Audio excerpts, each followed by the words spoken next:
유일하신 아들 우리 주 예수 그리스도를 믿습니다.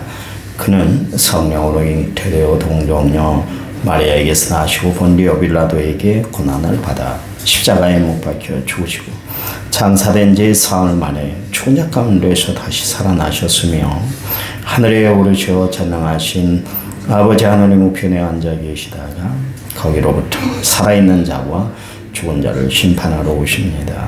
나는 성령을 믿으며 거룩한 공교회와 성도의 교제와 죄를 용서받는 것과 몸의 부활과 영생을 믿습니다. 아멘. 아멘. 찬송가 459장입니다. 459장.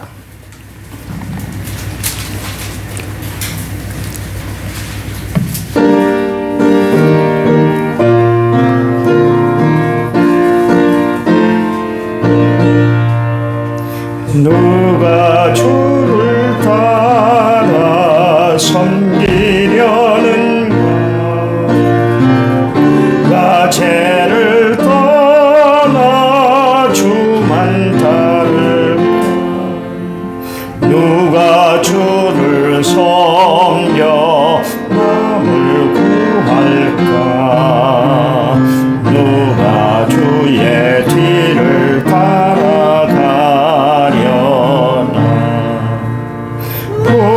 부르심을 받아 주의 은혜로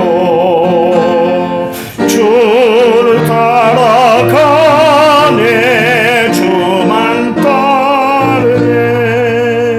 세상 영광 위에 따름 아니요 그 신사랑이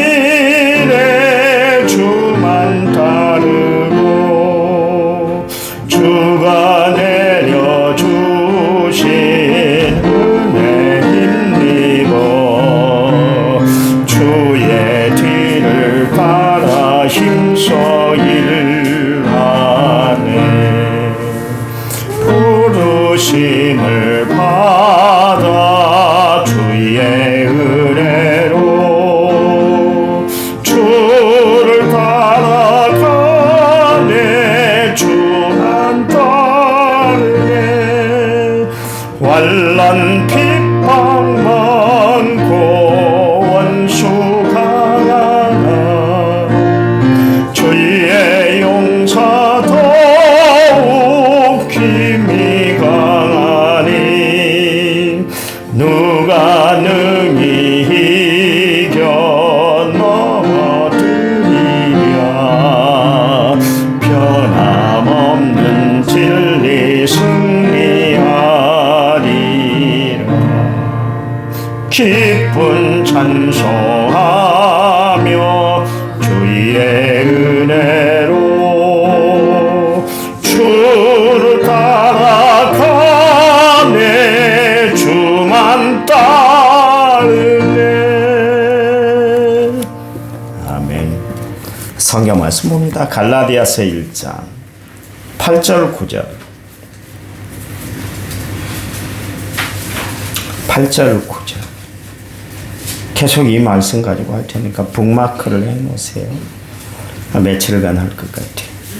갈라디아서 1장 8절과 9절입니다. 8절 그러나 우리나 혹 하늘로부터 온 천사라도 우리가 너희에게 전한 복음 외에 다른 복음을 전하면 저주를 받을지어다 말하였거니와 내가 지금 다시 말하노니 만일 누구든지 너희가 받은 것 외에 다른 복음을 전하면 저주를 받을지어다. 아멘. 1,000번째 4,999번째 예물을 제가 하나님 앞에 드렸습니다. 찬양 부릅니다. 나의 힘이 되신 여호와여.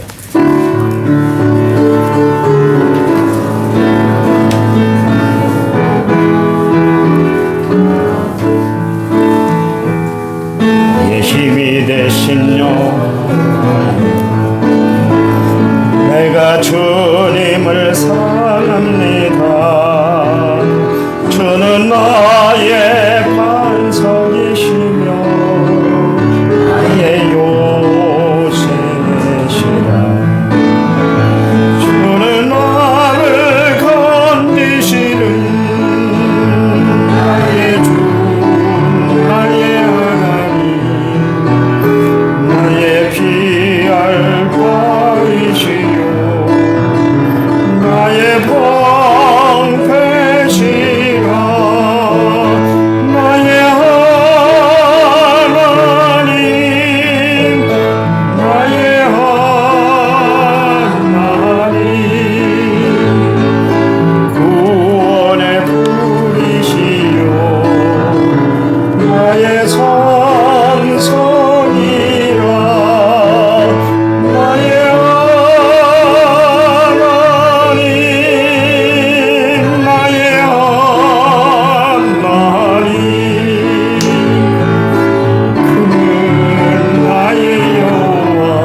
되신 여호와여,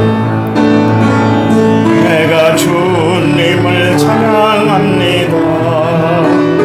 주는 나의 사랑이시며 나의 의지시라. 주는 나를 이끄시어 주의 길 인도하시며 나의 생의 목자 되시니 내가 따르리라. 나의 하나님, 나의 하나님, 생명의 면류관으로 내게 씌우소서. 나의 하나님, 나의 하나님, 그는 나의 여호와,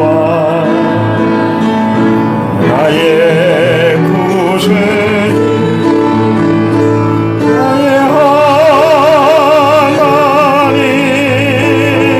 나의 하나님,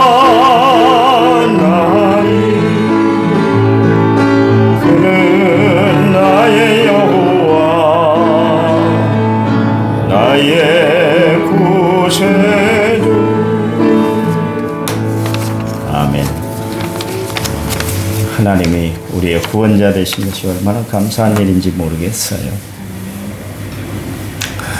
하나님의 사람은 어떤 사람인가? 하나님을 만난 사람.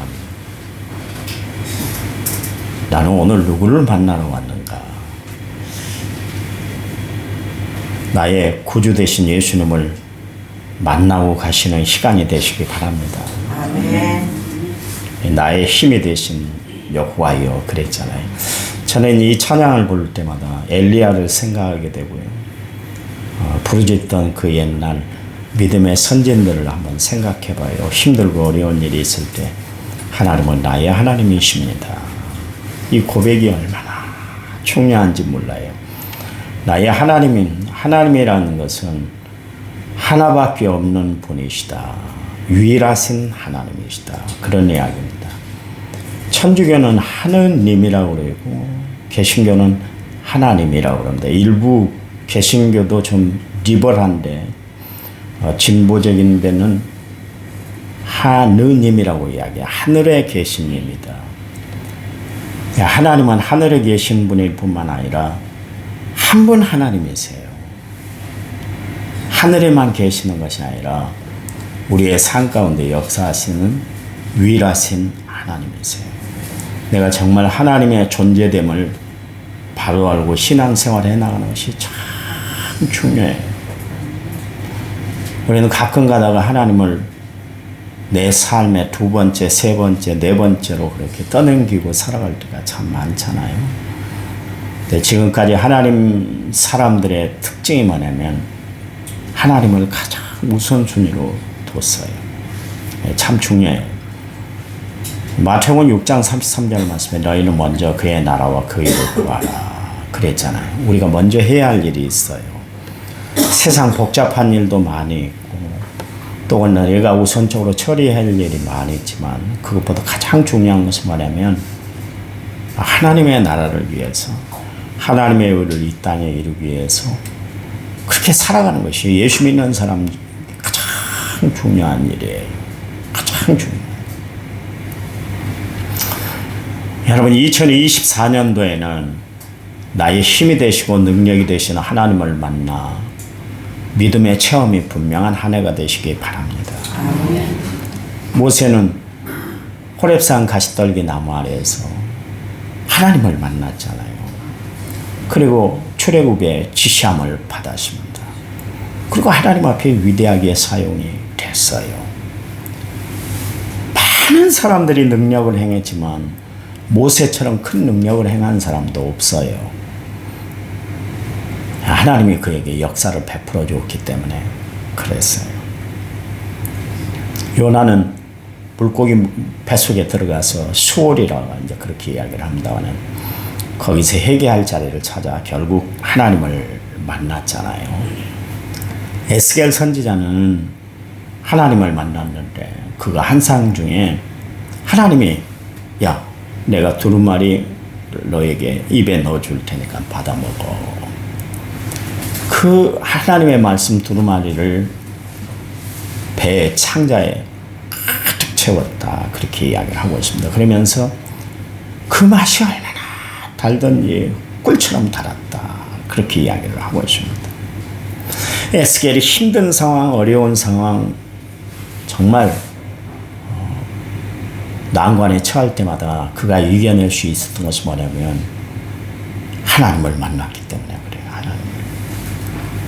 다윗은 양무리 가운데서 하나님의 부르심을 받았고 베드로는 갈릴리 호숫가에서 자기를 부르신 예수님을 만났고 바울은 다메섹 도상에서 부활하신 예수님을 만났잖아요. 여러분 하나님을 만난 경험이 있으시길 바랍니다. 만나는 경험이 있어야 됩니다. 새해에는 소속을 분명히 하고 살아가시기 바랍니다. 라오디게아 교회가 자기 정체성을 물은 거예요. 그랬더니 주님께서 라오디게아 교회를 향해서 하신 말씀이 뭐냐면 차든지 덥든지 해라. 여러분 신앙생활에는 회색지대가 없어요. 이것도 아니고 저것도 아니고 이쪽도 아니고 저쪽도 아니고 적당한 것이 없다. 그런 이야기예요. 분명해야 돼요. 주님 말씀하시잖아요. 차든지 덥든지 하지 미지근하면 내가 토에 내칠 거야. 말씀을 하고 계시잖아요. 소속을 분명히 하고 내 위치를 분명히 하고 하나님 앞에 내가 어떤 모습으로 서야 할지 그것을 분명히 하고 살아라. 그런 이야기예요. 적당히는 마귀가 좋아한다는 거예요. 기도도 적당히 하고 말씀도 적당히 지키고 신앙생활도 적당히 하는 사람들이 많아요. 대부분이요. 그래서 오카노 목사님이 그런 이야기를 했잖아요. 평신도를 깨운다는 그 책을 써서 한때 참 센세이션을 일으켰어요. 전 신학생들이 오카노 목사님을 높였어요. 왜냐하면 지금까지 평신도를 깨우는 일이 없었거든요. 모든 주도는 목회자가 해나갔잖아요. 근데 그분이 평신도를 깨운다는 책을 하나 썼는데 그리고 평신도 제자 훈련을 시켰잖아요. 성경 공부는 그동안 있었는데 제자 훈련은 없었거든요. 근데 그분이 최초로 제자 훈련을 시켰어요. 그러니 그 교회가 여러분 서초동에 가면 시외버스 터미널 있습니다. 그 바로 앞에 있는 교회인데요. 소리문화 전당인가요? 그쪽 밑에 있는 교회가 오카노 목사님이 개척하셨던 사랑의 교회 지금 오정인 목사가 하고 있잖아요. 당신들이 그렇게 제자 훈련시켜. 우리 교회도 사랑의 지혜교회 집사님이 오셔서 함께 신앙생활하고 그분이 수요일날 성경 공부 여러분 가르쳤잖아요. 집사님인데도 불구하고 여러분이 성경 공부를 가르칠 정도로 훈련이 잘 됐어요. 근데도 목사님이 그런 이야기를 했어요. 우리 교회에 거듭난 성도가 몇 퍼센트가 될까? 그렇게 제자 훈련을 잘 시키고 철저히 훈련을 시키고 그랬는데 불구하고 50% 확신은 못 하시겠대요. 50%. 교회만 다니고 있지 겉모습만 예수 믿는 사람이지 불에 타서 검게 거슬린 나무에 불과하지 진정 거듭난 그리스도인들이 몇 퍼센트일까? 그래서 그분이 그런 이야기를 하셨어요. 씨 뿌리는 비율을 보면 25%다. 그렇잖아요. 길가밭, 가시덤불, 돌짝밭, 옥토. 결국 결실 맺는 것은 옥토뿐이다. 그래서 25%를 깨다. 또 이런 이야기를 했습니다. 지혜로운 다섯 처녀와 미련한 다섯 처녀. 들림받은 사람, 신랑을 맞이했던 사람은 지혜로운 다섯 처녀 50%일 것이다. 열문화의 비유도 마찬가지고. 그래서 50%일 것이다. 자기도 50%라고 그러지만은 확신을 못 하겠대요. 확신을 못 하겠대요. 심각한 문제예요. 한국 교회만 다니면 우리가 구원받고 천국 가는 것을 생각하는데 그렇지 않습니다. 제가 예수 믿으면 다 구원받는다 이야기는 하지만 분명한 고백이 있어야 돼요. 제가 이야기했잖아요. 돌아가실 때 마지막 신앙 고백을 하게 해요. 예수님이 나의 구주인 걸 분명히 고백해야 됩니다. 아멘 해야 돼요. 하나님이 나의 구원자가 되셔서 나를 천국으로 이끄실 분이신 줄 믿으시기 바랍니다. 그러면 아멘 하는 사람도 있지만 입을 딱 담고 있는 사람이 있어요. 그 아멘 한마디 하기가 얼마나 힘들어요. 어려워요. 네, 아멘 해야 돼. 어제 저희 형님 신방을 갔다 왔습니다. 아주 거동을 아주 못할 정도로 힘든 상황에 있었는데 그 옛날 복음을 전해드렸어요. 네, 교회를 다니지를 못하고 확신을 하지 못했어요. 근데 계속 찾아가서 제가 기도해주고 그랬는데 아멘 하세요. 이 아멘이라는 게 쉽지 않다는 거예요. 쉽지 않아요. 저희 작은 형에도 제가 복음을 제시하고 그래서 나중에 아멘 하셨는데 아멘이라는 게 참 중요한 거예요. 여러분 예배 시간에 그냥 이렇게나 아멘 아멘 아멘 하는데 진짜 아멘의 중요한 마음을 가지고 고백을 드리는 것이 아멘이에요.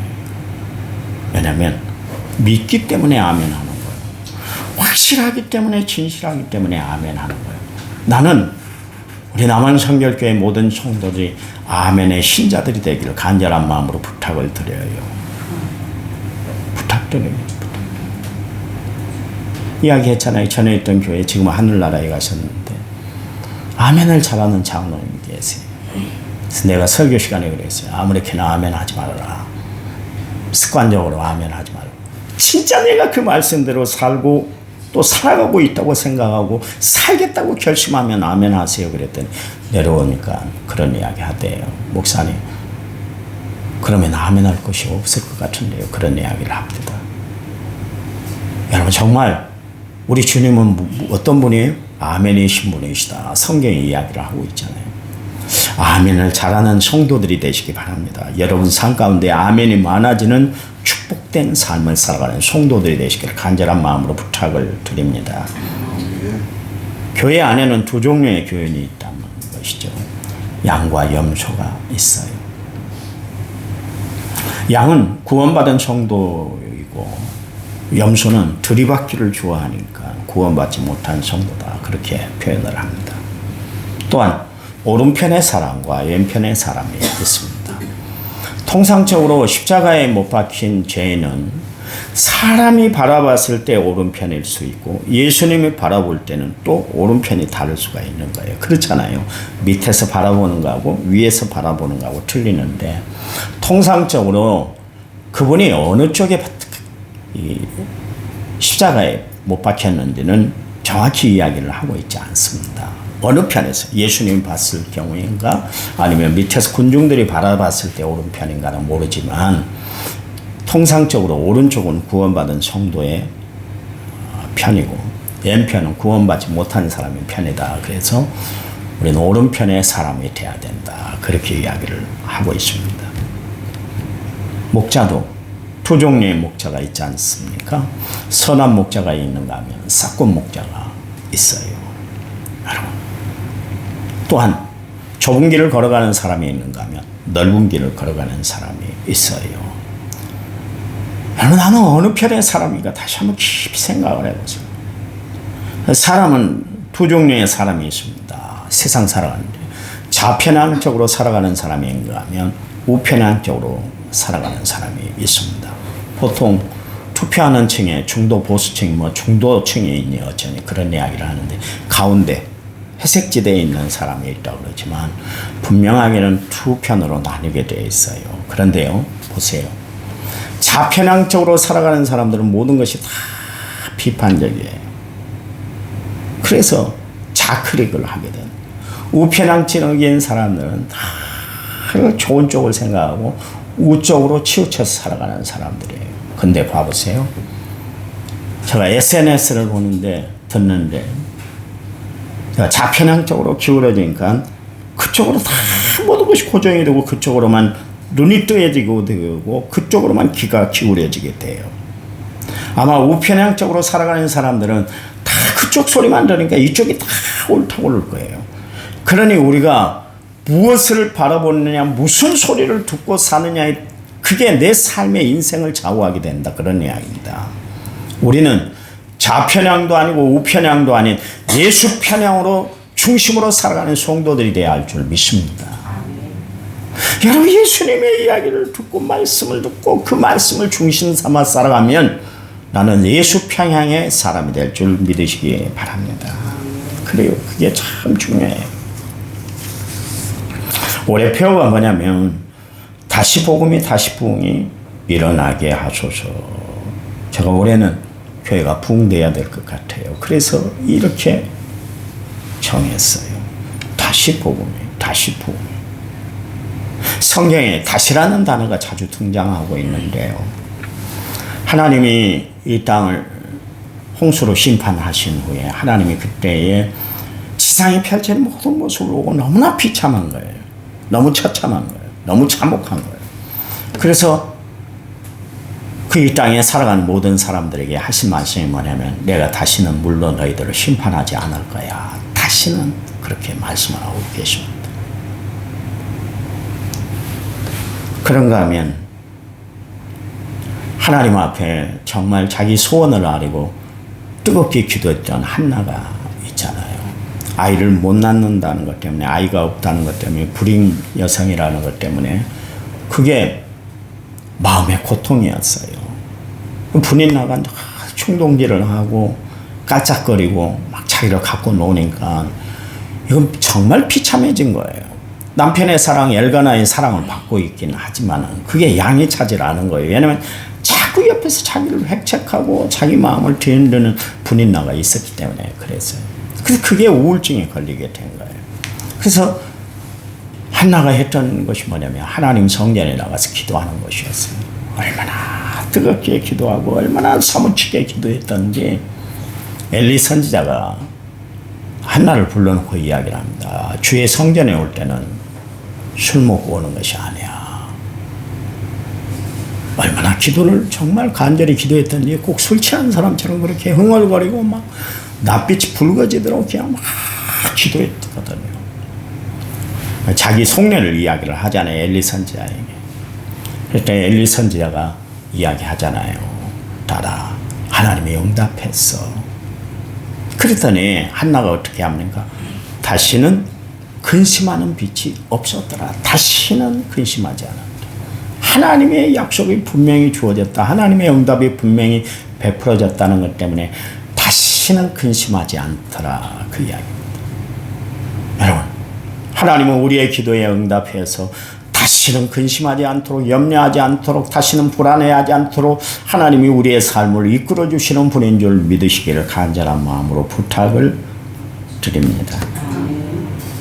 가늠하다가 현장에서 붙잡혀온 여인이 있잖아요. 사람들이 돌로 다 치려고 할 때 예수님이 죄 없는 자들이 먼저 돌로 쳐라. 그랬더니 사람들이 양심의 가책을 느껴서 양심이 찔려서 다 뿔뿔이 흩어졌잖아요.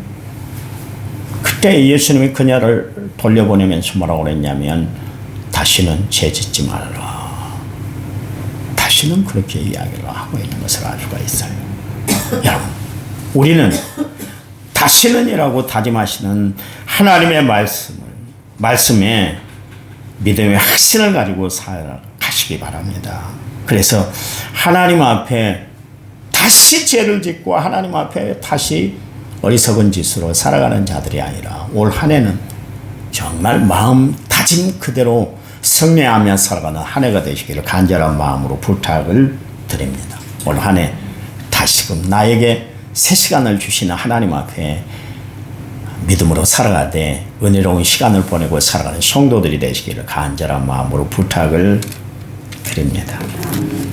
한 해 하나님이 여러분이 기도한 대로 하나님이 역사해 주실 거예요. 다시 새해를 주셨잖아요. 다시 이전 일을 다 잊어버리고 새 힘을 얻어 새롭게 살아가도록 하나님이 우리에게 다시 세워주신 은혜에 대해서 감사하며 살아가는 은혜로운 성도들이 되시기를 간절한 마음으로 부탁을 드립니다. 하나님, 감사합니다. 우리를 다시 세워주셔서 하나님의 사람으로 이렇게 살아가도록 인도해 주시니 감사합니다. 주를 바라보고 하나님은 소망하며 살아갈 때 이 새 2024년도가 새롭게 출발하는 은혜로운 그리고 새로운 다짐을 하고 출발하는 귀한 시간들이 될 수 있도록 도와주시옵소서. 일생일대 가장 귀중한 시간이 2024년도가 되도록 후회함이 없이 보내는 귀한 시간이 되도록 도와주시고 결심한 대로 이루고 살아가는 한 해가 되도록 도와주시기만을 원합니다. 다시 복음으로 다시 부흥이 일어나는 놀라운 역사가 올 한 해 있도록 축복해 주시옵소서. 예수님의 이름으로 기도했습니다. 아멘. 제가 축도하고 마칠래요.